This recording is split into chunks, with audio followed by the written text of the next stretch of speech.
So like anybody who grew up in the 1980s, I consider myself a fan of Bruce Springsteen and his music. But I wouldn't really call myself a super fan. Like, I don't know all the details of the man's life. So I was excited, though, to hear that they're making a biography about Bruce Springsteen. Am I still excited? I just saw the movie. Where do I stand? Hey everybody, I'm McBride, the movie guy. And today let's talk about Bruce Springsteen, Deliver Me From Nowhere. Boss, can you do a mic check?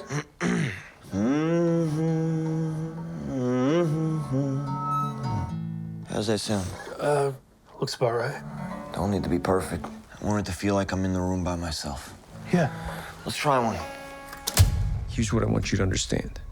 This is not about either one of us. This is not about the charts. This is about Bruce Springsteen.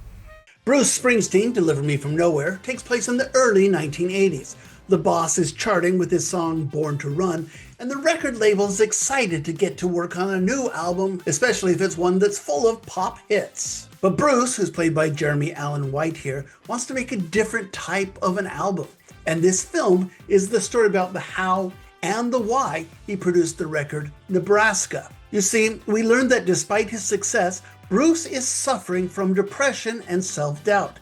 His manager, played by Jeremy Strong, does what he can to protect the artist, but the boss is spiraling. Even his relationship with the single mothers, played by Odessa Young, that doesn't seem to help at all.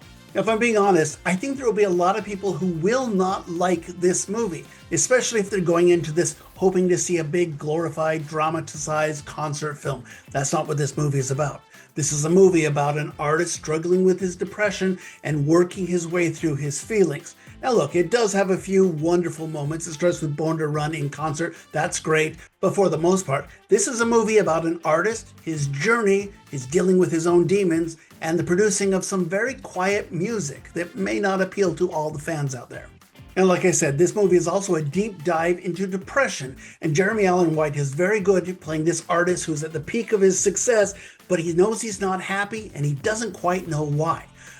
Part of him thinks that his issues may be connected to an abusive father who's played by Stephen Graham, and he sees we spend a lot of this movie going into flashback, seeing what happened to him as a young boy. At the same time, a lot of this movie is devoted to this nascent romance with the single mother, and that does seem promising at first, but then it suddenly gets abandoned in favor of the making music storyline.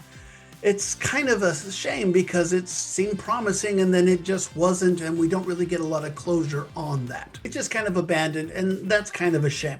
Now look, I did like Jeremy Strong's character playing this protective manager. I think he's very good. And the making of Nebraska storyline is fascinating, but it's just a small sliver of the boss's overall story. So the bottom line for me is, look, I loved White and Strong's performances, as well as a fun supporting cast, but I didn't think that the romance or the father-son issue stuff worked very well.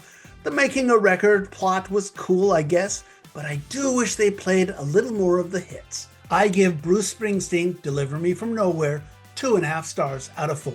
You know, I found myself watching the credits and thinking, you know what would have been cool? We should have put the concert footage here, and then I probably would have liked this a lot more.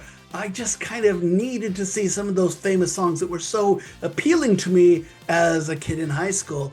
They just did never get played here, and I kind of missed that because my expectations were that I was going to get to see that stuff here. But hey, that's me. Obviously, I'm a different person because I grew up in a different time. But what did you think? Did you get what you needed out of this movie, or did you wish to see more Bruce Springsteen playing the hits as well? Comment below. Of course, I ask that you subscribe to my channel so that you can always get my movie guy quick reviews just as soon as they come out. And subscribe to the podcast. It's called Two Movie Guys. Every week, my friend Joe Fryer and I get together and we record about, we review all of the week's big new movies. Just search for Two Movie Guys wherever you get your podcasts. So a little bit mixed on this movie. I mean, I liked it, but not as much as I thought I was going to. But I'll tell you right now, next up is a film that I really liked. I guess I should have said spoiler alert. But spoiler alert, I really liked Catherine Bigelow's new movie. We'll talk about House of Dynamite next. See you then. Bye.